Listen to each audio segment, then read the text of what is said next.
राजेश का घर पुराने कब्रिस्तान के पीछे था और उसके घर के छत से वह कब्रिस्तान अच्छे से दिखता था।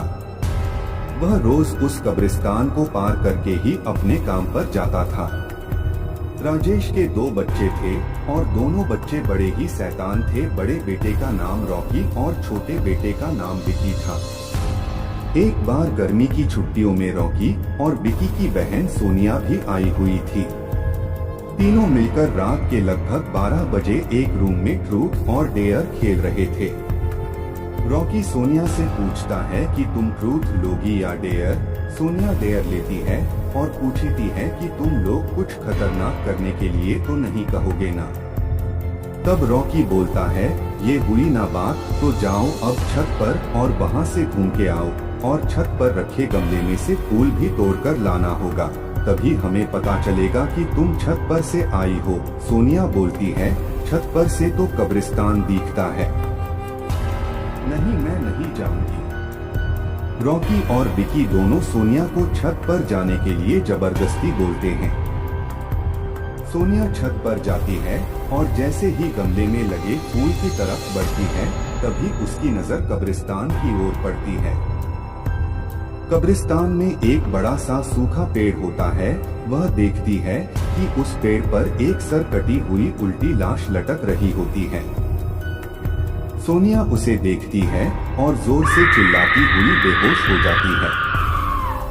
फिर जब सोनिया बहुत देर तक छत पर से नहीं लौटती है तो रॉकी और विकी दोनों डर जाते हैं और वह छत पर जाकर के देखते हैं तो पाते हैं कि सोनिया बेहोश पड़ी है। वो तुरंत अपने पिता राजेश को बुलाते हैं और सारी बात बताते हैं। राजेश बच्चों पर चिल्लाता है, तुम तीनों को ऐसा खेल खेलने की जरूरत क्या थी? और रॉकी, तुम तो जानते हो उस कब्रिस्तान के बारे में कैसी कैसी खबरें आती हैं, फिर भी तुम सोनिया को रात में छत पर जाने के लिए क्यों भेजा? रॉकी बोलता है, सॉरी डैड, मुझसे गलती हो गई, हम आगे से ऐसा नहीं करेंगे। राजेश कहता है, और फिर कभी दोबारा ऐसा काम किया तो तुम दोनों को उसी कब्रिस्तान में छोड़ आऊंगा। अच्छा सोनिया बेटी, ये बताओ तुमने वहाँ ऐसा क्या देख लिया था कि तुम वही बेहोश हो गई? सोनिया साहस जुटाकर उसी हालत में अपने पिता राजेश को सारी बात बताती है कि उसने क्या देखा। राजेश ने उस कब्रिस्तान के बारे में ऐसी खबरें पहले भी सुनी हुई थी, इसलिए वह सोनिया को डांटता नहीं है और बच्चों को संभल कर रहने की सलाह देता है। एक दिन राजेश को काम से छुट्टी मिलने में देर हो जाती है और उस दिन उसे ऑटो भी नहीं मिलता है तो वह पैदल ही घर की ओर चल पड़ता है। इधर विकी और रॉकी दोनों आपस में बात करते हैं।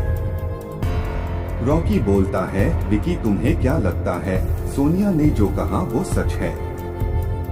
मुझे तो लगता है कि वो सिर्फ बातें बना रही है, वो उसका भ्रम होगा। विकी बोला, अरे नहीं भाई, तुमने उसकी हालत देखी नहीं, एक दिन भी और यहाँ रुकने को तैयार नहीं हुई। मुझे लगता है कि उसने सच में कुछ देखा होगा।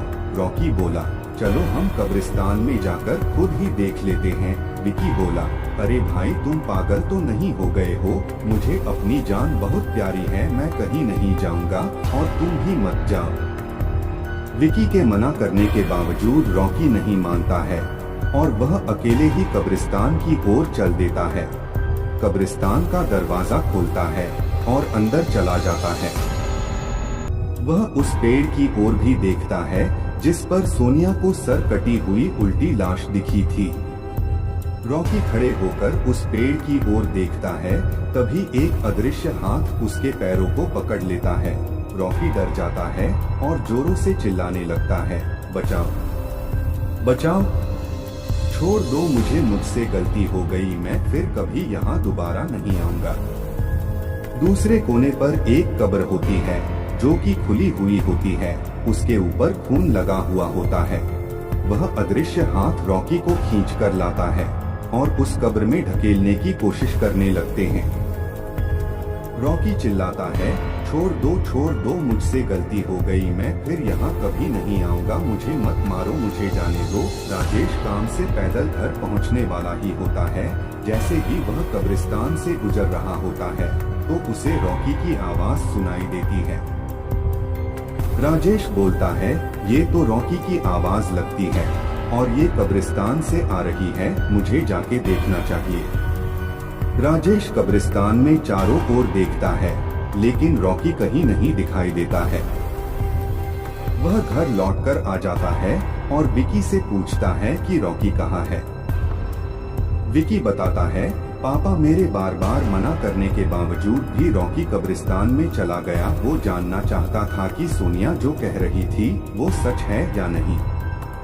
राजेश बोलता है, हमारे पास समय बिल्कुल भी नहीं है, जाओ घर के मंदिर में शंख में जो जल रखा है वो जल्दी से लेकर आओ, हमें रॉकी को खोजने कब्रिस्तान जाना पड़ेगा।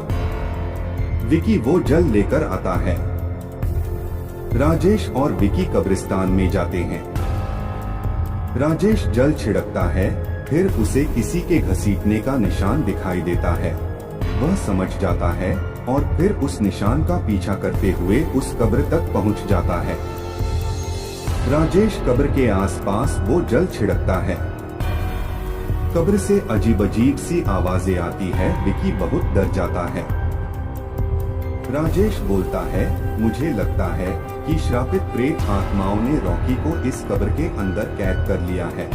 हमें जल्द ही इसे निकलना होगा। तुम ये पवित्र जल आसपास छिड़कते रहो, इससे हमें वो प्रेत आत्माएं कोई नुकसान नहीं पहुंचा पाएंगी। मैं कब्र को खोलने की कोशिश करता हूँ। राजेश उस कब्र को खोलने की बहुत कोशिश करता है। अंत में वह कब्र खुल जाती है। उसके अंदर रॉकी लथपथ बेहोश पड़ा होता है। राजेश रॉकी को लेकर हॉस्पिटल जाता है। उसकी हालत बहुत ही गंभीर होती है। उस दिन के बाद राजेश उस घर को छोड़कर शहर से दूर एक दूसरे घर में अपने पूरे परिवार के साथ रहने चला जाता है। दोस्तों, आपको हमारी यह कहानी अच्छी लगी है तो चैनल को सब्सक्राइब कर दो।